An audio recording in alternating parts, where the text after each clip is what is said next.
Hello, જય શ્રી કૃષ્ણ. તમારું સ્વાગત છે મારા કિચનમાં. આજે આપણે બનાવીશું એકદમ કરકરી અને ટેસ્ટી અને મસાલેદાર મિક્સ લોટની ફરસી પૂરી.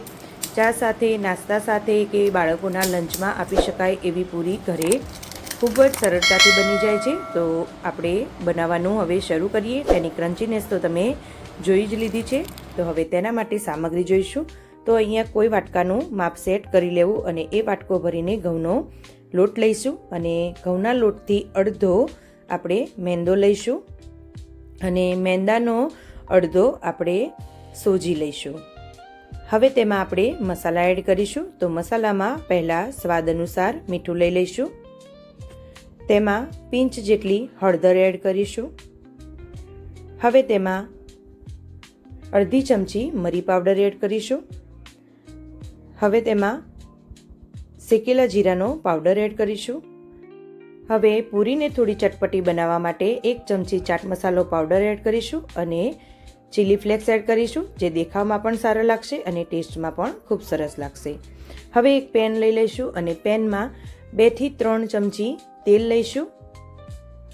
તેની સાથે 1 ચમચી ઘી લઈ લઈશું. ઘીને આવી રીતે થીજેલું લેવાનું અને 1 ચમચી ભરીને આપણે લેવાનું છે. હવે તેને ગરમ થવા દઈશું અને પછી તેમાં આપણે ધોઈ અને સાફ કરેલી મેથી એડ કરીશું.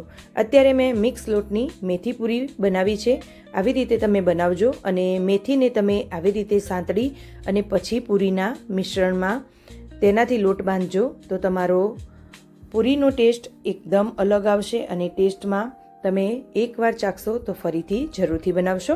તો બને ત્યાં સુધી તમારે પૂરીનો લોટ બાંધો ત્યારે મેથી આવી રીતે તેલમાં અને ઘીમાં સાંતળીને નાખવાની, તો તમને ટેસ્ટ પણ સારો આવશે અને મેથી જે આપણે તળતી વખત બધી નીકળી જાય છે તે નીકળી નહીં જાય. તો હવે મેથી આપણી સરસ એવી સંતળાઈ ગઈ છે. તો હવે આપણે જે લોટનું મિશ્રણ તૈયાર રાખ્યું હતું તેમાં એડ કરી દઈશું. જ્યારે ગરમ ગરમ હોય ત્યારે તમારે તરત જ એમાં એડ કરી લેવું, જેથી આપણા પૂરીમાં ટેસ્ટ ખૂબ સરસ એવો આવે. હવે આપણે આ મેથીનું મિશ્રણ ગરમ હોય એટલે પહેલાં ચમચાની મદદથી બધું મિક્સ કરી લઈશું અને પછી હાથેથી બધું મિક્સ કરી અને લોટમાં સરસ એવું મોયણ આવી જાય એવી રીતે મિક્સ કરી લઈશું. તો હવે આવી રીતે હાથથી મસળતા જઈશું અને મિક્સ કરતા જઈશું. જો તમને તેલ થોડું ઓછું લાગે તો તમે ઉપરથી 1 થી 2 ચમચી તેલ નાખી શકો છો, પણ અત્યારે મેં જે માપ બતાવ્યું તે એકદમ પરફેક્ટ જ છે. હવે આપણો લોટ સરસ એવો મસળાઈ ગયો છે. તો હવે તેને આપણે થોડા હુંફાળા પાણીથી લોટ બાંધી લઈશું, જેથી આપણો લોટ સરસ એવો બંધાઈ જાય. ફ્રેન્ડ્સ, તમે મારી રેસીપી કઈ સિટી અને કયા સ્ટેટમાંથી જુઓ છો તે મને એકવાર કોમેન્ટ જરૂરથી કરજો અને તમને મારી રેસીપી કેવી લાગે છે તે પણ મને જરૂરથી જણાવજો. હવે આપણે આ લોટને ભાખરીથી થોડો કઠણ એવો લોટ બાંધીને તૈયાર કરવાનો છે. પહેલાં લોટ બંધાઈ જાય એટલે આવી રીતે 2 મિનિટ માટે તેને સરસ એવો મસળશું તો આપણો પૂરીનો લોટ ખૂબ સરસ એવો તૈયાર થઈ જશે. હવે આ લોટને આપણે રેસ્ટ આપવાનો છે. જો તમારી પાસે ટાઈમ હોય તો તમે 1 કલાક માટે રેસ્ટ આપી શકો છો. અત્યારે મેં અડધા કલાક માટે રેસ્ટ આપ્યો હતો. તો હવે પછી તેને આપણે પૂરી બનાવી લઈશું. તો અડધા કલાક પછી આપણો લોટ સરસ એવો પૂરી બનાવવા માટે તૈયાર છે. તો પહેલાં તેને આપણે 1 થી 2 વાર તેને મસળી લઈશું અને પછી તેના મોટા મોટા લુવા બનાવી લઈશું અને 1 મોટા લુવામાંથી મોટી રોટલી બનાવી અને પછી તેને કટરથી કટ કરી અને નાની નાની પૂરી બનાવી લઈશું. તો અત્યારે મેં આવી રીતે બનાવી છે. તમે નાના નાના લુવા કરી અને 1 પૂરી પણ વણી શકો છો, પણ આપણે સમય વધારે ખરાબ ન થાય તેના માટે મેં એવી રીતે પૂરી બનાવી છે. તો હવે લુવા બધા તૈયાર થઈ ગયા છે. ચાલો હવે આપણે પૂરી બનાવીએ. 1 લુવો લઈ લઈશું અને એકદમ પતલી નહીં અને એકદમ જાડી પણ નહીં એવી પૂરી બનાવીને તૈયાર કરીશું. આપણે આખા ઓરસિયા ઉપર આવી જાય એવી મોટી રોટલી વણી લઈશું. તો આવી રીતે તમે જો પૂરી બનાવશો તો તમારો સમય પણ વધારે ખરાબ નહીં થાય અને ફટાફટ પૂરી બનીને તૈયાર થઈ જશે. તો અત્યારે આ સાઈઝની મેં રોટલી વણી લીધી છે. હવે મારી પાસે તો કટર હતું, તમારી પાસે ન હોય તો કોઈ ગ્લાસ લઈ લેવો કે કોઈ વાટકીથી તમારે આવી રીતે કટ કરી અને એકસાથે ઘણી બધી પૂરી બનાવીને તૈયાર કરી લેવાની છે.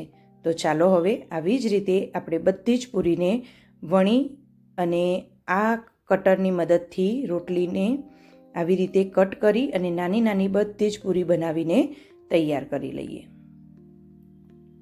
તો એકસાથે ઘણી બધી પૂરી બનીને તૈયાર થઈ જાય છે. હવે તેને આપણે કોઈ ડીશમાં લઈ લઈશું અને 2 થી 5 મિનિટ માટે આવી રીતે સુકાવા દઈશું અને પછી આ પૂરીને આપણે તળવાની છે. તો પૂરી બનીને તૈયાર છે. પૂરી સુકાય છે ત્યાં સુધી મેં તેલ પણ ગરમ કરવા રાખી દીધું હતું. તો તેમાં થોડુંક લોટ નાખીને ચેક કરીશું.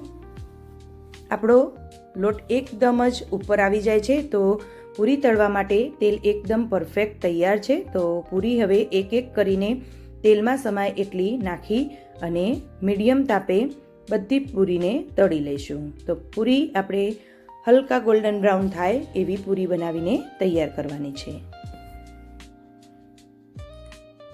તો તમે આ પૂરી એકવાર મારી રીતથી ઘરે ટ્રાય જરૂરથી કરજો અને તમને કેવી લાગી તે મને જરૂરથી જણાવજો. અને અત્યાર સુધીની તમને મારી રેસીપી કેવી લાગે છે તે પણ મને કોમેન્ટમાં જણાવતા રહેજો.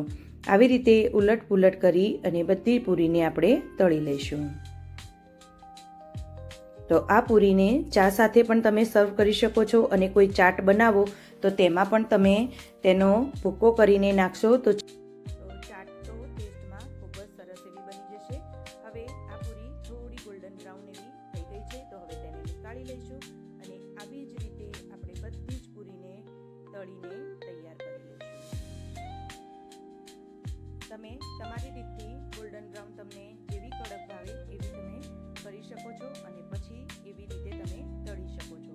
એવી જ રીતે મેં બધી જ પૂરીને બનાવીને તૈયાર કરી લીધી છે. તો આ પૂરીની સાથે હજી એક રેસીપી હું તમારી સાથે શેર કરીશ તો તમે મારી ચેનલ સાથે જોડાયેલા રહેજો કે આ પૂરીની કંઈક અલગ નવી વેરાયટી પણ સર્વ થઈ શકે છે.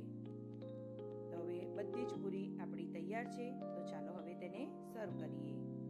તો તૈયાર છે એકદમ કરકરી અને ટેસ્ટી મિક્સ લોટની ફરસી પૂરી. ચા સાથે ખાશો તો મજા જ આવી જશે. તમને મારી આ રેસીપી ગમી હોય તો લાઈક, શેર